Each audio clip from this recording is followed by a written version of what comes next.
नमस्कार. दशम स्थानातील राहू जर असेल आणि तो शुभ असेल तर पत्रिकेतला तो सर्वोत्तम असा ग्रह ठरतो. हा राहू त्या व्यक्तीला कसेही करून आयुष्यामध्ये पुढे आणतो. त्यातल्या त्यात जर वृषभ, कर्क, धनु व मीन या राशीमध्ये राहू असेल तर सर्वोत्तम. हे फार मोठ्या संघटना बांधू शकतात. यांचे संघटन कौशल्य अतिशय बघण्यासारखे असते. सत्तेच्या केंद्रीकरण यांना खूप चांगले जमते. क्रांतिकारांच्या कुंडल्यात हा राहू फार आढळतो.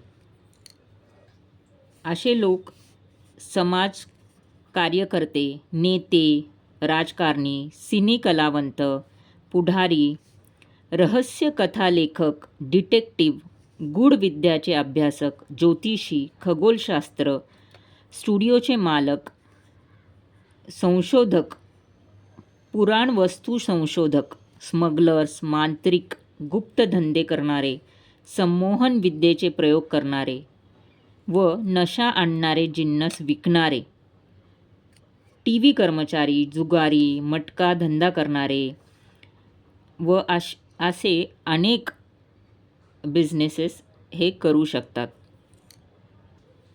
व करताना आढळतात. यांना यश, मान सन्मान, ऐश्वर्य अशी सर्व सुखे मिळतात व सर्वत्र यांचा दरारा असतो. पण आयुष्याचा काही भाग हा अज्ञातवासात घालवतात. शत्रूवर हे विलक्षणरित्या विजय मिळवतात. जर हा राहू अशुभ असेल तर ह्यांना खूप वाईट फळे मिळतात. वाईट लोकांबरोबर व वाईट मार्गी लागतात. जसं सट्टा, जुगार, मटका, दारू अशा सवयी त्यांना लागतात व त्या सवयी त्यांच्या जीव घेण्या ठरतात.